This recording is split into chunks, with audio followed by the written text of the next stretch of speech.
Hello good morning guys, welcome back to the series of number theory. आज हम लोग कुछ एग्जांपल्स करेंगे।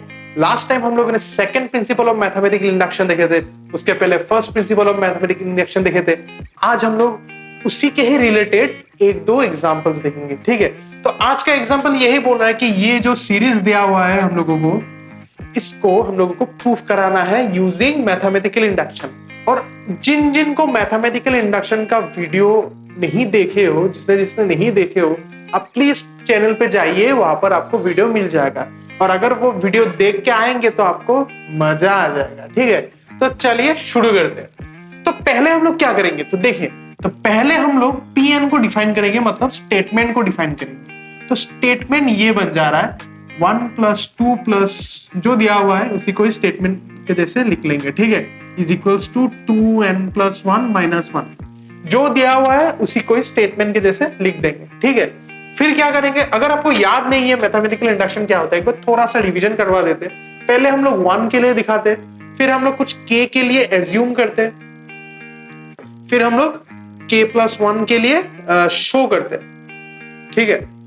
1 के लिए हम लोग शो करते, k के लिए एज्यूम करते और k को यूज करके k + 1 के लिए शो करते। तो इसी को ही हम लोग यहां पर अप्लाई करेंगे, ठीक है। पर एक चीज देखिए, अब आप एक चीज देखिए, हम लोगों का पहला टर्म 1 है, ठीक है। पहला टर्म हम लोगों का 1 है, पर 1 को लाने के लिए आपको 2⁻0 लाना होगा। अरे भैया, किसी के नंबर पे ऊपर अगर पावर में 0 होता है तभी तो 1 होता है कि नहीं, तो 0 लाना होगा। तो मतलब पावर में आपका n = 0 आता है। आपका जनरल फॉर्मेट देखिए, जनरल फॉर्मेट देखिए, 2n है तो n का वैल्यू 0 हो रहा है। पर आप तो बोलेंगे सर 0 से कैसे शुरू होगा, आप तो बोले थे यहाँ पर 1 से शुरू होता है। तो इस केस में हम लोग 0 से ही शुरू करेंगे, क्योंकि आप बोल सकते कि 0 से शुरू हो रहा है, पर एक्चुअली में ये पहला टर्म है। एक्चुअली में ये पहला टर्म है, तो देखने के लिए ये पहला टर्म के लिए हो रहा है, मतलब पहला इटरेशन के लिए हो रहा है। तो पहले वाले के लिए हम लोग यहाँ पर n = 0 ही यूज करेंगे, क्योंकि देखिए 2⁻0 में आपका 1 ही आता है, तो n का वैल्यू 0 हो रहा है। आप अगर 1 पुट करोगे वो तो सेकंड वाला टर्म आ जाएगा, तो इसीलिए हम लोग यहाँ पर 0 से स्टार्ट कर देंगे। तो आप यहाँ पर कंफ्यूज मत होइएगा, क्योंकि आप पूछेंगे कि सर आपने तो 1 से शुरू कर रहे हो, पर यहाँ पे आप 0 से शुरू कर रहे हो। तो आई होप आपको ये वाला पार्ट क्लियर हुआ, ठीक है। This is very important. कभी कभी आप लोगों को कंफ्यूजन लगेगा कि यहाँ पर 0 से स्टार्ट हो रहा है, पर आपने तो बोला कि इंडक्शन 1 से शुरू होता है। ये पहला वाला है, ठीक है, पहले वाले टर्म के लिए है, ठीक है। पहले वाले टर्म के लिए n का 0 n का वैल्यू 0 आ रहा है, पर है तो ये पहला वाला ना, इसीलिए हम लोग 0 से स्टार्ट करेंगे, ठीक है। तो चलिए देखते हैं। अब 0 पुट कर देंगे, 0 पुट करने से क्या आ जाएगा, ये आ जाएगा, इसका वैल्यू क्या हो गया 1।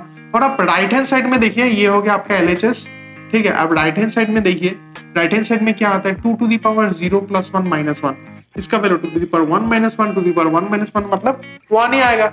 और दोनों का दोनों वैल्यू सेम आ रहा है कि नहीं, तो पहला वाला हो गया।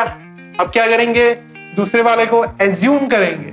तो चलिए एज्यूम करते हैं। और एक बात, आपके मन की शांति के लिए, आपके मन की शांति के लिए मैं n = 1 के लिए दिखा रहा हूं, ठीक है। तो वो भी देख लीजिए। n = 1 करेंगे तो क्या होगा, 1 आएगा और 2⁻1 आएगा, ठीक है।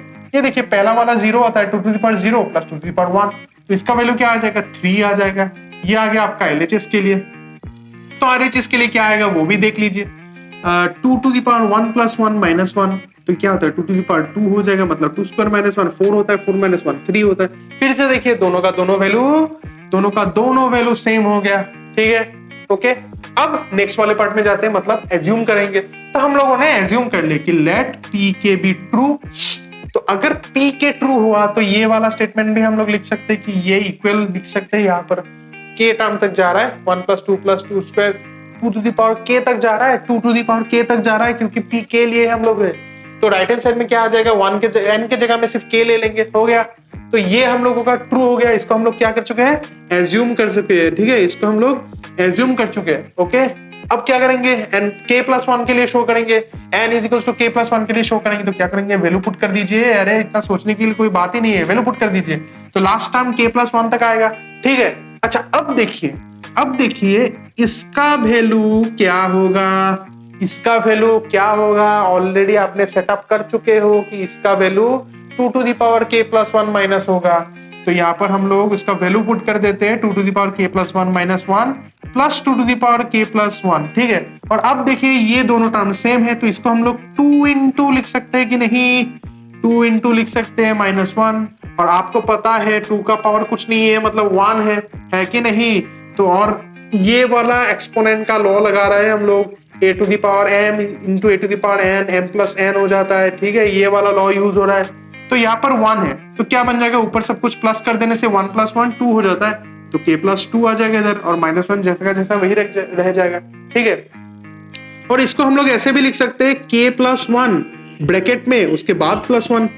ठीक है, और आप देखिए कि ये वाला फॉर्मेट आपका राइट हैंड साइड के साथ मिल रहा है। आप राइट हैंड साइड में अगर n के जगह में k प्लस 1 पुट कर देते हैं तो क्या हो जाएगा, यही आ जाएगा कि नहीं, यही आ जाएगा कि नहीं। वही तो राइट हैंड साइड में और लेफ्ट हैंड साइड में दोनों में सेम ही आ रहा है, देखिए सेम ही आ रहा है। तो इससे हम लोग क्या कह सकते हैं कि p of k plus 1 is true. So by first principle of mathematical induction हम लोग क्या कह सकते हैं कि pn is true for all n। pn मतलब ये वाला स्टेटमेंट सभी n के लिए ट्रू होगा। तो आई होप आपको ये वाला वीडियो अच्छा लगा, आपको समझ में सब कुछ आया। तो अगर अच्छा लगा तो जरूर लाइक कीजिएगा, शेयर भी कीजिएगा, सब्सक्राइब करना तो बिल्कुल मत भूलिएगा। और कुछ भी चीज अगर डाउट हो गया तो आप कमेंट सेक्शन में जरूर पूछिएगा। ठीक है, आपका फीडबैक बहुत इंपॉर्टेंट होता है। चलिए, थैंक यू।